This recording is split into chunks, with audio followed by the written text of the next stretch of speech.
ìwà kò sẹ́ni tó máa mú mi ló pọ̀ nínú ìwà wọn ṣùgbọ́n nígbà tó Ọlọ́run dẹ̀ máa kádàrá pé èròǹgbà ẹ̀ máa bá tòun mu ó gbé fún bàbá wa Ọbásanjọ́ nígbà tó dẹ̀ gbé fún bàbá Ọbásanjọ́ gbìyànjú láti fi ìpìlẹ̀ lélẹ̀ democratic structures làwọn onímọ̀ ń pè ìpìlẹ̀ bíi EFCC àwọn military decree òfin lágídígbò tìjọba ológun láti fi ṣèjọba pẹ́pẹ́pẹ́pẹ́ wọ́n gbìyànjú àti ṣe àtúnṣe sí òfin tí àwọn tí Abacha ṣe tí Abdulsalam gbélé wa lọ́wọ́ wọ́n ṣàtúnṣe sí látìgbà yẹn náà ló ti jẹ́ pé àtúnṣe ló ń bá ọ̀rọ̀ wa máa rán mi létí pé mo fẹ́ mẹ́nu débẹ̀ tó yẹn pẹ̀lú ìṣòro tí Nàìjíríà ní tó sìn wá débi tá a wà lẹ́yìn ẹlẹ́kajẹ̀ka ẹ jẹ́ ká mú lẹ́ka ọrọ̀ ajé kí la bá bọ̀ bẹ̀ òfò ní Nàìjíríà mú.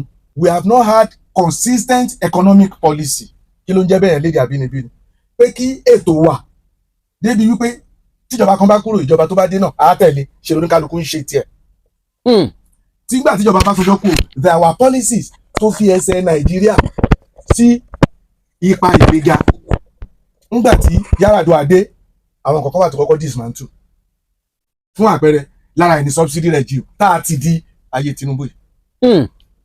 Ìgbà yẹn ni ó ti ń ṣe àwọn bàbá wa Ọbásanjọ́ bíi pé ẹ yọ subsidy is not sustainable nígbà tí Nàìjíríà lówó ló yẹ ká ti ṣe kinní yẹn tí owó wà tí ìlú rọrùn there will be relatively high inflation it will bring some level of inflation but because Nigeria had money in excess crude account ẹ jẹ́ kí n ṣàlàyé yẹn lédè àbínibí pé Nàìjíríà lówó nípamọ́ tá a lè fi kúṣìnẹ̀ tá a lè fi ṣọ́ọ̀kì ara ọmọ Nàìjíríà débi pé ìṣẹ́ àti àyàn ò ní pọ̀ ní ìsìn gbogbo àwọn ìjọba tó ti wá lẹ́yìn Jonathan ọgbàlẹ́gbàráwé ni wọ́n gbogbo owó náà gbá ìtàn òrì kógó wọn tún lọ print mi ò tí bọ̀rọ̀ débẹ̀ yẹn ní ètò economy in economic sector láti 1999 di ìṣẹ́jú tá à ń sọ̀rọ̀ yìí Nàìjíríà ò tí ì ní ọrọ̀ ajé tó ṣe é mú yangàn ní gbogbo àgbáyé ṣé là ń gba àwọn àjọ àgbáyé láti máa tìwá síwájú tìwá sẹ́yìn tó rà ń lọ tọrọ owó lọ́wọ́ wọn ìlú wo ló ní dàgbàsókè tí World Bank ń dictate fún ọ̀rẹ́ ọba ìlú wo ló ní dàgbàsókè tí IMF ń dictate fún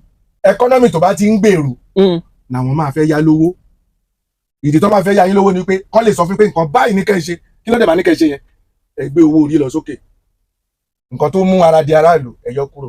Kí ló dé tó fi ṣe bẹ́ẹ̀ déèyàn làwọn náà ṣáwọn mọ̀ kó máa ní àwọn aráàlú yẹn lára ni wáyé tó fi ṣe bẹ́ẹ̀. tẹ́ bá ti lówó ẹ̀ ní lọ bá wọn mọ́ ìlú tó bá ti ní agbára àti bá igun méjì ní gbogbo àgbáyé ìpín sí. àwọn ọ̀rẹ́ Amẹ́ríkà àtàwọn tó kù ọ̀rẹ́ Amẹ́ríkà ó ti darapọ̀ mọ́ àwọn tó kù igun China àti Russia nìyẹn China àti Russia ọ̀rẹ́ ni wọ́n nǹkan tó dẹ̀ kí wọ́n nífẹ̀ẹ́ ara wọn bọ̀ wọ́n jọ lọ́ta kan náà. tí í ṣe Amẹ́ríkà lọ́ta àwọn méjèèjì. Saudi is an Arab country Arab ní Saudi bí wàhálà ṣe wà ní Middle East láàrin àwọn Arab tó yẹn Saudi ò dẹ̀yìn lẹ́yìn Amẹ́ríkà àwọn Arab dẹ̀ ń bá Amẹ́ríkà jà lọ́wọ́lọ́wọ́ yìí but Saudi a máa pín wọn àwọn tó bá jọ̀rẹ̀ Saudi náà àwọn Arab wọn lè lòdì sí Amẹ́ríkà torí wọ́n gbẹ̀mí lé Saudi owó Saudi lọ́nà lára àwọn Arabs tó ń ṣọ̀rẹ́ Palestine lọ́wọ́ bùkọ̀ yà sí ti yẹn.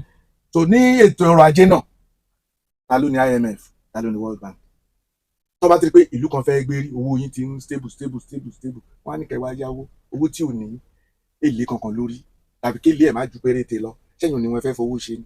àní. lẹ́ka òṣèlú akọ́ ẹ̀kọ́ kan tó jẹ́ positive ẹ̀kọ́ yẹn ni wípé ó jọ pé Nàìjíríà ti pinnu wípé ìjọba àwarawa la fẹ́ ṣe nǹkan kí nǹkan tó ń kaba ń bẹ̀ àwọn ìṣẹ̀lẹ̀ méjì mẹ́ta kan ṣẹlẹ̀ tó sọ yẹn sí mi lọ́kàn lára ẹni wípé ńgbà tí olóògbé Ààrẹ àná Yar'Adua dolóògbé làkúnà fẹ́ wà ààrẹ ò gbéjọba alẹ̀ títí ó fi kú ó ṣàárẹ̀ dojú kú àwọn tó wà láyìíká ẹ̀ mọ̀ pé kú ti dé bọ́n jẹ́ kó gbéjọba alẹ̀ débi wípé ó wá kú kò gbéjọba alẹ̀ Jonathan nígbàkejì ẹ̀ ọpẹ́lọpẹ́ Ọlọ́run ọpẹ́lọpẹ́ àwọn olóṣèlú bó tilẹ̀ bá ṣe bí ṣeré ni wọ́n òye tán ṣe tó dáa gbọ́dọ̀ sọ tọ́rọ̀ wà là ń sọ ìtàn ṣe tí kò dáa David Mark ó fẹsẹ̀ dúró gẹ́gẹ́ bí president senate kí ló fi ń sọ tíró eléyìí bá ṣẹlẹ̀ ó yẹ kó lóògùn gbéjọba lẹ̀ kó gbé ẹ lè gbéjọba fún ìyàwó ààrẹ kò ṣeé ṣe ta ló kàn lábẹ́ òfin igbákejì ààrẹ ṣùgbọ́n wọn gbéjọba fún àwọn kan sọ David Mark ìwọ ló kàn ó ní irọ́ ó ní kò kàn ní igbákejì ààrẹ wà ń bẹ̀ ìgbà yẹn ni wọ́n invoke doctrine of necessity kò sí ipe igun yẹn kò sí ní òfin Nàìjíríà ṣùgbọ́n ó pọn dandan ká ṣe torójú òótọ́ ìgbà yẹn la invent doctrine of necessity. Ẹni ní àga kò sí nílé ó ṣàṣìṣe ẹni tó yẹ kó gbé fún rẹ̀ ṣùgbọ́n a lè torí ẹ̀ka sọ pé ẹni tó yẹ ẹni tí nǹkan tọ́ sí yẹn a ní gbé fún géènì nìyẹn. Tí David Mark kò bá fi ọgbọ́n ṣe ọ̀rọ̀ yẹn bẹ́ẹ̀ kó pe àwọn ológun sẹ́mọ̀kẹ́ ológun David Mark wọn tẹ̀lé pé ẹlẹ́jọ́ kò yẹn má dà sí o kò kàn yín o ẹ jẹ́ ká yanjú ẹ o ọ̀rọ̀ yẹn lè dìyàn pọ̀ yanrin kó tún Nàìjíríà. Èmi mo sọ bẹ́ẹ̀ fún nǹkan tí ò tó yẹn ti tó àwọn olùtọ́pọ̀ ìyẹn làkọ́kọ́ ẹ kí n rán yín létí kejì. Nígbà tí Jonathan pàdánù nínú ìbò ààrẹ ó ṣe nǹkan kan tí mo nífẹ̀ẹ́ sí jù. Ó ní iye ọdún tóun fẹ́ lò lórí oyè kò pàtàkì tó ẹ̀jẹ̀ ọmọ Nàìjíríà tó máa ṣàn tóun bá sọ pé òun gbéjọba lẹ̀ nítorí ìdí èyí Muhammadu Buhari ẹ kú oríire mo congratulate mi ọjà ẹ gbéjọba lẹ̀ ó kú bẹ́ẹ̀. Omar Bongo ó wà níbẹ̀ láti 1975 ó kú bẹ́ẹ̀ 2019 ọmọ ìná fi kú yọ ìyá ọmọ bíbí abẹ́ ọmọ bíbí náà ìran wọn nìkan ló ń jẹ. Áfíríkà. Náwọn ìlú yẹn kéré mélòó Nàìjíríà náà tó bá di ká fipá múyàn ẹ̀yin tẹ́bi ń pa tẹ́ ò lè jà ẹ̀yin tó ń fún láṣọ pàmẹ́rin tẹ́ ń gbà. Nípa òfin Nàìjíríà ò láṣeyọrí o. National conference tí Jonathan pè èsì ẹ̀ wà nílé ààrẹ Jonathan fúnra rẹ̀ ló ṣàṣìṣe tí kò bọ̀wọ́ lù tó ráwọn kan sọ fún pé tó bá wọlé lẹ́ẹ̀kejì ní kó yẹ ṣe. Ó wá rò pé òun máa wọlé kò dẹ̀ fọwọ́ sí tó fi lọ. Gbogbo ààrẹ tó dẹ̀ ti ń jẹ lẹ́yìn ẹ̀ ń fẹ́ wo bẹ̀. Àwa tọrọ yé nǹkan tá a dẹ̀ ń sọ fún ọkọ ló ń ṣe ìtẹ́yí Jonathan ṣe yẹn dá o ṣùgbọ́n ìṣòro Nàìjíríà kọjá yẹn. Kí ni ìṣòro wa? Ìṣòro wa ni wípé nǹkan tó tún jọ kọ́kọ́ ìyàwó méjì máa yọkọ àti ìyàwó kan máa jà káwọn àáfà tó ń fẹ́ kan túká àwọn pásítọ̀ kan máa bẹ̀ wọ́n pé ẹjọ́ ẹ má túká ewu tó wà nínú gbígbéyàwó túká ó léwu àwọn ọmọ tẹ́ bílẹ̀ ìyá jìyà ó dẹ̀ ti mú gígún ọ̀bẹ wá ó ti mú yíyọ fọ́ọ̀kì yíyọ àdá síra yín dání nígbà tí kan bá kú nù wọn ìkan tó kọ àṣàyẹ kí ló yẹ ká ṣe ó níbi tá a ti bẹ̀rẹ̀ tọkọ àtìyàwó bá jà ẹni àkọ́kọ́ padà síbi tẹ́ ẹ ti bẹ̀rẹ̀ báwo ni ọ̀rọ̀ ṣe wá dàrú ibo lẹ bá dé tọ́rọ̀ fi dàrú àti mọ̀bí tọ́rọ̀ ti dàrú bẹ́ẹ̀ la máa bẹ̀rẹ̀ ọ̀rọ̀ nígbà tí Nàìjíríà tá a parapọ̀ láti jẹ́ yọkan ètò wo ló tò 1956 conference in London ló midwife ló ṣètò bí Nàìjíríà ṣe gba òmìnira àpinnu ni anybody ò fọ́ sí wa ṣé ìpinnu yẹn ṣì wà tí ò bá sí ìpinnu yẹn mọ́ tá a dẹ̀ fẹ́ kó tú kí ló fà tí ò fi sí ìpinnu yẹn mọ́ ọ̀rẹ́ ọba kí ló fàjà láàrin ọkọ àti ìyàwó ọkọ ń ṣe nǹkan tí ìyàwó ò fẹ́ ìyàwó ń ṣe nǹkan tọkọ ò fẹ́ ará gúúsù ń ṣe nǹkan táríwá ò fẹ́ àríwá ń ṣe nǹkan tí gúúsù ò fẹ́ ẹlẹ́ ò fẹ́ gbọ́ tí nǹkan bá ti fẹ́ jẹ́ ààrẹ ẹ bá ní kọ́kọ́ búra pé a ṣe Nàìjíríà lẹ́yọ̀ kan bẹ́ẹ̀ ni ṣùgbọ́n kí ló fàjà ẹ̀ jí ká sọ kí ló ń fàjà ọ̀rẹ́ ọba kí ló ń fà á máa sọ mẹ́rin péré láì fàkókò ṣòfò nǹkan àkọ́kọ́ òfin Nàìjíríà constitution wa àbí penal code ló wà láríwá criminal code ló wà lápá ọ̀dọ̀ yín ìtumọ̀ ilé máa yẹ gbogbo ara lé bọ̀ máa ṣàpẹẹrẹ ẹ̀ tó máa fi yé wọn. ǹjẹ́ ẹ mọ̀ wípé ní Abẹ́òkúta tọlọ́mọdé bá wọ pátá lásán. àwọ̀tẹ́lẹ̀. àwọ̀tẹ́lẹ̀ kó pátá lásán kó wọ bra ìtẹ̀lé tó bá ń lọ lẹ́gbẹ̀ẹ́ títì wíwò lásán lẹ̀ lè wọ ẹ̀ nítorí ẹ̀ fọwọ́ kàn. bẹ́ẹ̀ni. ẹ kàn máa bú náà ni tí kò bá fẹ́ dá yín lóhùn kò ní dá yín lóhùn á máa lọ lóko ẹ̀yà tó bá ṣe tán bá pa àwọn tó pa máa dúró tì ó. lára ìyàtọ̀ yẹn nìyẹn. woman right wà ń bí wọ́n á sọ fún yín pé torí criminal code là ń lò bí yẹn ọ̀daràn ní ẹ tó bá pààyàn lọ́hùn yẹn wọ́n á lóhun ló fà báwo ló ṣe máa rin òhò ó ń tẹ́ǹtì èèyàn ni èèyàn ń jẹun àwọn kan ń gbàwẹ̀ èèyàn kan lé mi ò gbàwẹ̀ kò ń ṣọ̀ràn yàn ó dẹ̀ bọ̀ síbi ọtí ń ta bread ó já gbàgbé kí ọ̀tá ẹ̀jẹ̀ kó gíbo èlò pa kí ló dé ó ń jẹun lọ́sàn-án àwẹ̀ ó ń fa ẹyin tẹ́yìn ògbàwẹ̀ ó ń fa ẹyin sádọ̀wò. ṣe lápá àríwá náà. àríwá ni Kaduna ló ti ṣẹlẹ̀ ó ṣẹlẹ̀ ní Kano lórí platform class àwọn kan ń sọ̀rọ̀ ẹ̀sìn èèyàn kan wá sọ ewu lọ̀rọ̀ ẹ̀sìn táyì sọ lórí platform ṣe bí ìwé là ń kà ń bí ẹ má gbọ́rọ̀ ẹ̀sìn wa kì í ṣe ẹlẹ́sìn kan ṣolówà ń bí wọ́n dẹ̀ lọ sọ lágbájá tàmẹ́dù ó ń bú holy prophet wọ́n dẹ̀ dáná sun láàrin èèyàn kan sáà ló kọta ló pa Jésù níbi náà ló kọta ló pa Jésù sẹ́yìn òun gbọ́ ni. paaso ni. ẹ̀yin lẹ sọ bẹ́ẹ̀ ṣé wọ́n fọ ọlọ́pàá mi ẹ sọ pé Nàìjíríà jẹ́ yọkan ṣé ẹ̀kọ́ lè sọ pé ta ló pa Muhammed kó má ti dìjà lókè ọ̀yà ni níbi kò lè jẹ́ kọ̀ọ̀kan sáwà nítorí pé criminal code wà ó mọ̀ káwọn kankan tó bá ṣe ọlọ́pàá máa mú ẹ interpretation àwọn aládùúgbò àti mú ẹ lẹ́kọ̀ọ́ ọlọ́pàá tó dé. níbí bẹ́ẹ̀ ni. ṣùgbọ́n àǹfààní ẹ̀ àrùn àǹfààní ẹ̀ bí náà là ń sọ wá mọ̀ fà wá sẹ́yìn torí pé Nàìjíríà jẹ́ yọkan yẹn fún àpẹẹrẹ níjàmbá kí wọ́n lè gbá nǹkan kan wá sí gúúsù láì sí fọwọ́ sí àwọn ará àríwá. wọ́n dẹ̀ tún pọ̀ jù á lọ. náà ni mo ti túmọ̀ ẹ̀ nìyẹn ní National Assembly tí wọ́n fẹ́ gbà nǹkan kan àfi kẹ́kọ̀ọ́ lọ bá wọn sọ ní kọ̀ọ̀rọ̀ ní bàbá kẹ́ tó wá gbé àbá yẹn kalẹ̀ wọ́n tó jẹ́ kó lọ if not wọ́n máa dìbò lòdì sí ni kò sí nǹkan tẹ́ máa ṣe. bí ààrẹ bá ní nǹkan kan lọ́kàn ó gbọ́dọ̀ lọ bá wọn kan láàrin wọn kó ti dàárín wọn rú pé ìwọ gba títẹ̀ ìwọ gba tẹ̀wọ̀n ṣe báwo rí o tàbí kó ṣèlérí pé tó bá ti kàn yín náà a máa fọwọ́ sí ti náà èyí tó bá jẹ́ nǹkan tẹ́yìn náà fẹ́ ní kẹsàn-án. nípa ìdí èyí òfin nàìjíríà kò ń ṣẹyọ kan nàìjíríà ò ń ṣẹyọ kan ẹ̀ ń fagídí tó papọ̀ èmi fọwọ́ sí kí nàìjíríà jẹyọ kan èmi náà fọwọ́ sí ọ̀nà kí nàìjíríà pín o ṣùgbọ́n ìdí tá a máa fi jẹyọ kan yẹn àfi ká jókòó ká sọ. ẹ bá a jókòó sọ kan 2014. náà là ń sọ ìwé ẹ̀dà àníkan tó bá jẹ́ yẹn náà látẹ̀dẹ̀ fẹ́ lò ẹgbẹ́ síta ta lè rí tó gbé síta ẹ̀dẹ̀ fẹ́ kí nàìjíríà jẹyọ kan ẹlẹ́wà democracy èèyàn kan lè sọ opinion ẹ̀ ṣìlẹ̀ máa lọ ká mọ́lé ṣìlẹ̀ máa ṣe níṣekúṣe. ọjọ́ tí wàhálà ti ń wà ní Plateau State ta lórí yanjú sí kéèyàn kọ́kọ́ dẹ̀ wọnú ilé ìjọsìn ẹ má gbọ́dọ̀ ní kán mú wọn jáde kán máa dún bò wọn. lápá abẹ́yẹn náà ló ti ṣẹlẹ̀. Plateau ni kéèyàn kọ́kọ́ wọ orí oko ó dẹ̀ nìkan dáná sun gbogbo èrè oko tàbí kán dá màálù sí. kí ló dé ẹlẹ́sàn West African Trade Agreement free migration wà across West Africa àwọn Fúlàní wá dẹran wá láti Mali láti Burkina Faso wọn á dẹran wọ Nàìjíríà wọn á jẹ kúlọ títí lọ dé Mẹ́kọ títí lọ dé Ìgànràn. So kí la wá ń wí ẹni Nàìjíríà jẹ́ ẹyọkan bíi báwo tòfin nìyẹn. nǹkan àlùmọ́ọ́nì ṣẹ́yọkan ni wá nǹkan àlùmọ́ọ́nì ṣẹ́yọkan la ní Nàìjíríà ṣọ́ọ̀rọ̀ bá mọ nǹkan tó ń fàjà ní Zamfara. ọ̀rọ̀ nǹkan àlùmọ́ọ́nì ni nǹkan góòlù ló ń fàjà góòlù ni bẹ́ẹ̀ ni. àwọn alágbára àlù tí wọ́n wà nulẹ̀. àwọn náà kó jàǹdùkú lọ sórí góòlù Nàìjíríà tọ́wọ́n ń pè ní titi wọn. ní Zamfara. bẹ́ẹ̀ ni góòlù tó wà ní Zamfara Nàìjíríà ló ní.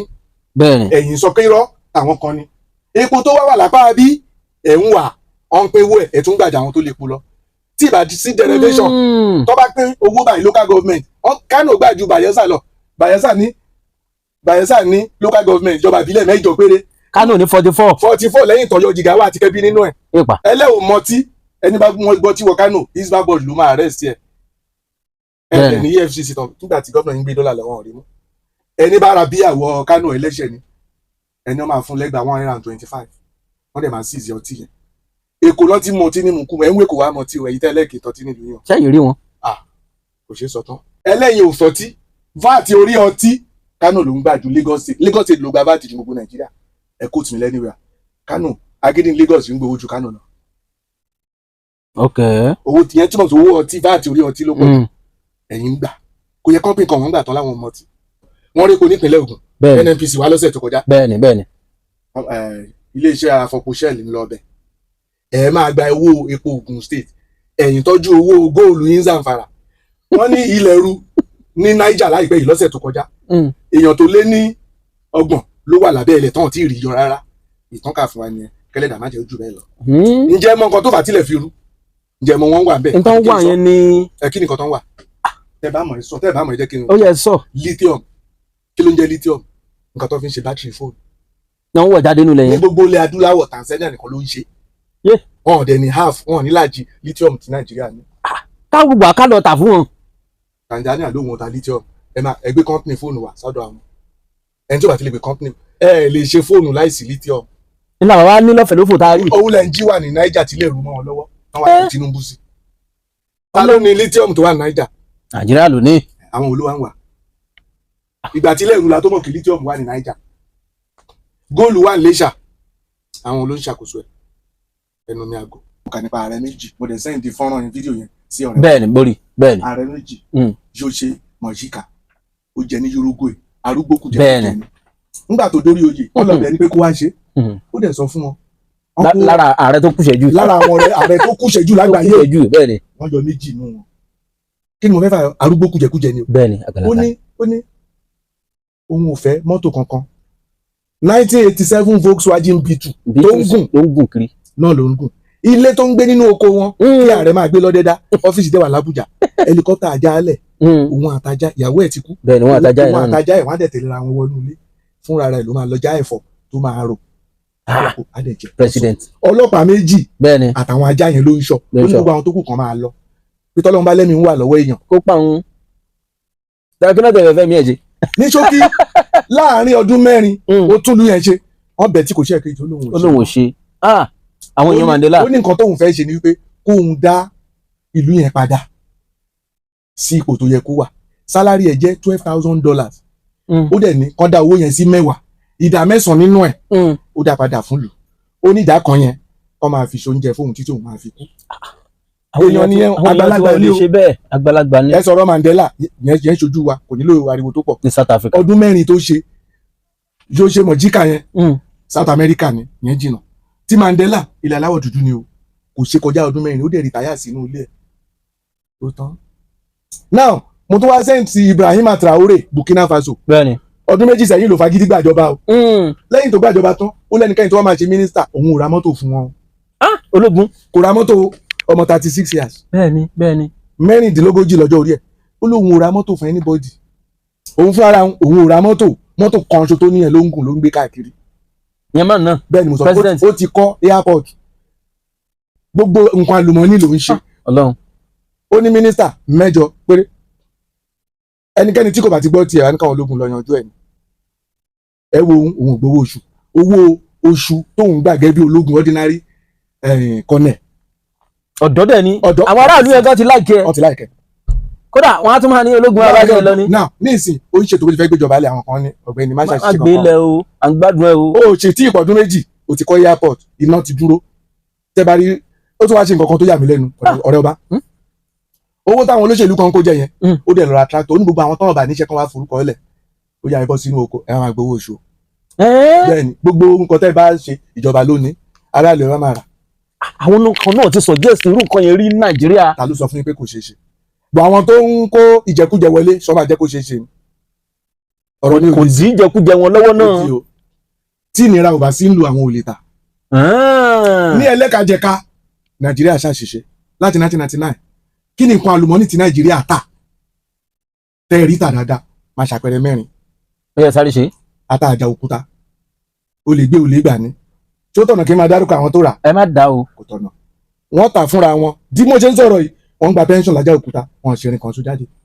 Ọlọ́run. ẹ̀ta nitel ta lè ta fún òun dà. àwọn òsì mẹ́gbàá tó ń ta o. ẹ̀ta nepa kí lè bá bọ̀ bẹ̀. kí náà tún tà. steel rolling mills. gbogbo nǹkan lẹ́ta dànù o lè gbé o lè gbà ti power sector ló dùn mí jù láyé. ẹlẹ́ta discos àwọn wo lẹ́ta fún ẹ̀ta fáwọn tí ò ní technical capacity wọn ò ní financial capacity. lẹ́yìn tẹ́ta tó ìjọba Buhari dé kọ́kọ́ wá 10 billion fún orí rédíò mo ti ń sọ yìí pé wọn ò rówó fi ṣe wọn kò fún wọn ṣé ó dúró láti gbà yẹn. ó bá tún burú sí ni. ìyẹn náà mọ̀nàmọ́ná. iná mọ̀nàmọ́ná Nàìjíríà ò ní problem generation wọ́n generate iná lẹ̀ ẹ wá gbà ẹ ti kọ̀ ẹ láwọn kan ń lo ná wọn ò sanwó ẹ dárúkọ wọn ẹ láwọn kan wọ́n ṣe gbá wọn ṣàwo àwọn tó ń dá wàhálà lẹ́ Nàìjíríà nípa ètò ààbò ẹ dárúkọ wọn kí lẹ ṣe ẹ dárúkọ wọn dà ẹ ń ṣètè lọ́ṣọ̀ náà ni iná kò tàn àwọn tẹ́ ẹ ta fún dà Àjàòkúta ń waste dànù bẹ́ẹ̀ tẹ́ bá rí iye tí Russia ná síbẹ̀ yẹn. igbákejì alága ibẹ̀ mo láǹfààní àti gbọ́rọ̀ ẹ̀ lórí NTA onídẹ̀ nǹkan lójú mi lọ́sàn-án kan ó nígbà tó fẹ́ ta yẹn òun wà láwọn tó sọ fún un pé Nàìjíríà kò ló ní problem ẹ̀yin èèyàn lẹ́ni ẹ fi wálẹ̀ jẹ́ ká ṣiṣẹ́ yìí ó ní wọn jẹ ó láwọn orí irin kan ṣo ṣe jáde ńbẹ refinery dà wọ́n ń ṣe lọ́wọ́ èèyàn kan ṣo ṣe títí ẹ̀ ó ṣiṣẹ́ títí yín dà wọ́n sì ń ṣe lọ́wọ́ náà wọ́n ń ṣe lọ́wọ́ náà ni. ẹlẹ́fẹ́ modular refinery ìjọba Buhari ha license Jonathan ló kọ́kọ́ fáwọn èèyàn kan license àwọn dà kí ló fà tó wọ́n fẹ́ máa gba subsidy lọ títí ayé. ṣé subsidy yẹn wọ́n á ti stop pẹ̀lú òótọ́ àbí wọ́n ń dọ́gbọ́n san lábẹ́lẹ̀. jẹ́ kí n la ìkọ̀kọ̀ yé yín tó bá ń san subsidy nsìn lójú ìwòye Ọlálékan Ṣótúndé àti ìmọ̀ economy tí mo ní kò ń ṣẹ̀ṣẹ̀. kò ń ṣẹ̀ṣẹ̀ ẹ̀ṣùn wọn ń parọ́ fún apá wọn san. ẹ jẹ́ kí n láyé yín ìdí tẹ́mi ti sọ pé wọn ò san nìyẹn mo ní tí wọ́n bá ń san mi sọ pé mo ráyè dájú pé wọn ò san láti wọn san ìdí rẹ̀ before now individual marketers ló import epo ọ̀rọ̀ bá ń gbé wọlé bẹ́ẹ̀ni studio manager ń gbé wọlé producer ń gbé wọlé Dr. Ṣótúndé náà ń gbé wọlé bí o tẹ̀lé import 1 litre tó bá mú èèyàn tó bá fọwọ́ sí wọn á ló gbé po bẹ́ẹ̀ni wọ́n dẹ̀ mú òòlù Àbújá PPPRO wọ́n dẹ̀ credit account mi how many litres 2 million litres ni mo import gbàgàgbàgà owó ti dún àti ń ṣe fine boy láì import 1 litre sọ̀rọ̀ ọba náà lè gba subsidy. ṣé bá ṣe ń gbà nìyẹn ń gbà yẹn Ọlọ́run. ẹja fílẹ̀ síbẹ̀ so kí ni wọ́n fẹ́ bá ń bẹ̀ ní sìn ni wípé ó difficult láti ascertain quantity epo tó ń lò Nàìjíríà nígbà yẹn láti Maiduguri dé Calabar how many litres epo là ń lò Nàìjíríà nígbà yẹn kò sẹ́ni tó lè sọ so oníkà kókò mú ìwà kan gbé epo wọlé níta ló inspect ẹ̀ ìyẹn lẹ́gbẹ̀ẹ́ kan there is what is called PEF Petroleum Equalization Fund kí nìyẹn wà fún ọ̀rẹ́ ọba ń gbé ní Calabar nígbà wọn máa import epo Èkó náà bá gbé wọlé ẹ ti import epo wọn ti já sínú táǹkà Calabar ni wọn sì máa ta epo yẹn so ẹ máa wá epo yẹn láti bí láti make sure wípé ọ̀rẹ́ bá ò ta níye tó yàtọ̀ sí iye tó ń ta lẹ́kọ̀ọ́ ìjọba máa fún yín ní nǹkan tó ń pè ní petroleum equalization fund ǹjẹ́ mọ̀ pé àwọn kan lára àwọn èèyàn wa ọjọ́ ọ̀rẹ́ bá ò lè ṣerú ẹ̀ o wọn wà ní gbépo yẹn dé Calabar wọn á tà sí Onitsha tàbí kan tà sí Ọ̀rẹ́ wọn á dẹ̀ gba owó equalization fund nípa àwọn gbé lọ Calabar yẹn àwọn ará Calabar á máa retí epo bí díẹ̀ nú epo yẹn bá pàpà dé Calabar Cameroon náà máa gbé sórí omi á tàtàrí ẹ̀ sí Cameroon lọ́ta àlàyé ewu tó wà nù subsidy nìyẹn subsidy tó stop wọn plan ẹ̀ dáadáa ní ìsọ̀kan ṣe yẹn dáadáa ṣùgbọ́n wọ́n bá pé stop subsidy lọ́dọ̀ tèmi nǹkan tó dáa ni now tó bá wá ń san subsidy nsìn tí mo sọ lẹ́ẹ̀kan ọ̀rẹ́ ọba ní wípé kò burú in the sense that pé ìjọba nìkan ló import epo nsìn individual marketer kọ̀ọ̀kan import epo so tíjọba bá gbé epo wọlé ààrẹ náà ló máa san subsidy fún NNPC bá gbé epo wọlé tó bá ló ń ra 1,000 òun tà ní 800 fọmọ Nàìjíríà kò ń jẹ́jẹ́ ìgbà yẹn gbádùn wa ni owó tẹ̀ fi ràtà lónìí àwọn náà ní àwa náà la délé epo ojúṣe tẹ̀yin láti wá rí pé wọn jí epo yẹn gbé kó Nàìjíríà kì í ṣojúṣe tèmi gẹ́gẹ́ bí ẹni tó yẹ ọ̀rọ̀ Nàìjíríà dé iye dáadáa àwọn nǹkan kan kọjá agbára ààrẹ ẹnikẹ́ni tó ń kó jẹ. sọ bí ẹ jẹ president ó lè má lágbára lórí nǹkan mi. àwọn kan ló wà tó lè ṣe. tí wọn kan fún ààrẹ lóhùn níjẹta síjẹrin pé lulẹ̀ kíní kan lè máa send fídíò kan sí táwọn èèyàn kan fún tán post ẹ̀ online pé àwọn èèyàn kan wà tán ju ààrẹ lọ kì í ṣe pé nípa ti agbára ìbọn but wàhálà tán lè fà tó bá délẹ̀ ipá ààrẹ lè má kà. nílùú yìí náà lóòótọ́ àwọn nǹkan pẹ́wẹ́wẹ́ tá à ń gbójú fò ní Nàìjíríà ó wà lára nǹkan tó ń tún àwọn olùkà ok kí ló fàjà Tutsi àti Hutu ní Rwanda ṣé bí ẹ̀kan sì sọ lórí rédíò ni ọ̀nà pé ọ̀nẹ́rin o níbi báyìí o ẹ̀yà báyìí ni o ó tán wọ́n ti ń pa wọ́n ẹnì ṣó ń bẹ̀ àìmọye irú ètò àti sọ Nàìjíríà tá gbójú fò ẹlẹ́mìíràn àwọn kan gàǹbarì ni wọ́n gẹ̀rọ tí ò ṣẹlẹ̀ a ti gbójú fò èèyàn mélòó ló bá NSAS lọ mélòó lára kọlẹ̀ parí síbẹ̀ náà nìyẹn. kó tí mò ń fẹ́ fà ń bẹ̀ ni pé láti tún Nàìjíríà tó ààrẹ ní àwọn kankan láti ṣe and mo ṣàkíyèsí nǹkan kan sá ọ̀pọ̀lọpọ̀ aṣíwájú Nàìjíríà lọ níṣòro yẹn wọ́n bá ti dókè wọn ò rí ìsàlẹ̀. kí ló wá ń fà á. kò tí ì yé mi tó bẹ́ẹ̀ máa ṣiṣẹ́ ìwádìí nípa. ṣáwọn ààrẹ láwọn orílẹ̀-èdè míì náà níṣòro yẹn. Nàìjíríà ni mo sọ. ok. protocol ń pọ̀ jù débi wípé ààrẹ tiwa wọn ní àyè àti gba òótọ́ láti rí òótọ́ wọ́n bízì báwo ṣe lè sọ nílẹ̀ àbínibí ọwọ́ wọn dí débi wípé wọn rí òótọ́ fún àpẹẹrẹ ní Nàìjíríà àgàgà kì í ṣe nílẹ̀ adúláwọ̀ ní Nàìjíríà a ní nǹkan tó olóyìnbó pè ní weak institutions and powerful individuals ìtumọ̀ yẹn lédè àbínibí ni wípé àwọn lẹ́kajẹ̀ka wa kò sàgbára ń bẹ̀ ọ̀dọ̀ adarí olórí nìkan lágbára wa lágbára ju ìlú lọ ordinary university poly college wọ́n bá fẹ́ tọ̀ ní school of science má lọ gba àṣẹ lọ́wọ́ provost tí dean faculty bá fẹ́ tọ̀ ní university ẹgbẹ́ kọ́kọ́ lọ sọ fún vice chancellor it wasn't like that before power is delegated at different levels. kò nígbà tó bá gbé gbogbo ọ̀rọ̀ wá sọ́dọ̀ olórí pátá. tọmọléèwé bá tọ̀ lẹ́nu hostel má lọ pé vice chancellor ọ̀pọ̀lọpọ̀ wọn náà ò dẹ̀ ní nǹkan tó ń ṣọ́ kọjá trivial issues kí ló wá ń pè é ní Yorùbá petty issues àwọn ọ̀rọ̀ tí ò tọ́ àwọn ọ̀rọ̀ kéékèèké ló ń wò àwọn kan tí ò tọ́ kán bá gbàlagbà ń di ẹ̀ ìgbà gbọ́ lọ́ máa dìmú lọ́ máa wo kónkó ìgbà tó bá kúrò ní di agbára yẹn lọ́sẹ̀ máa rí nǹkan tó ẹ̀hàn ríṣẹ́ ṣe náà ìgbà tó bá kúrò ní agbára yẹn lọ́sẹ̀ máa rí pé nǹkan ń lọ nígboro kí ààrẹ kan sọ pé òun mọ̀ pé yà ń jọmọ Nàìjíríà ó wá sọ pé òun feel pain wa wọn ò fi ilẹ̀ asọ́dún ní sọmọ nǹkan tó mean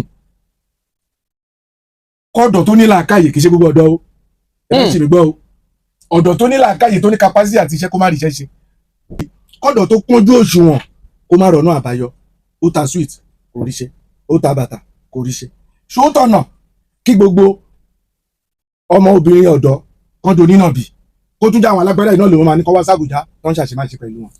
ẹ̀jẹ̀ tí wọ́n máa sọ pé wọ́n pọ̀ jù on the street of Abuja ọ̀rọ̀ mi yẹn ò ní túmọ̀ létí so kí là ń fàyọ̀ ń bẹ̀ ni wípé tí ẹ̀kọ́ bá wá ń sàsọdún òun mọ bó ṣe rí ń gbòòrò òun mọ o tẹ́ bá lẹ́ẹ̀ mọ ẹ padà lọ sóṣòdì tẹ́ tí ń juwọ́ tẹ́lẹ̀ kẹ́ lọ́rin báyọ̀.